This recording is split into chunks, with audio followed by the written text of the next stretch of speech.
සන්නයි දෙපෙන කුසුම් සමූහයේ මූලික කරගෙන තුමෝ බෝධි පූජාව සිදු කරනු ලබනවා.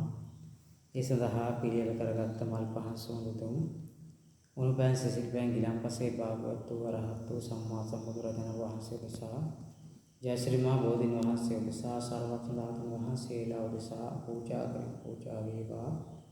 ඒ ලැබෙනා සියලු ආනිසංස බලයෙන් අද දින සත්කමකට භාජනය වන සමූහයේ මුතු මහත්මියගේ ආදරණීය සහෝදරයා චතුර සුරංග මහත්මයාට ඉක්මන් නිදුක් නිරෝගී සුවය ප්‍රාර්ථනා කරමින් මේ බෝධි පූජා පවත්වන ඉතින් එතුමාට තුනුරුවන්ගේ ආශිර්වාද බලයෙන් වාසනා ශක්තියෙන් ඉක්මන් නිදුක් නිරෝගී සුවය උදා වේවා, වාසනාව උදා වේවා කියලා ආශිර්වාද කරනවා.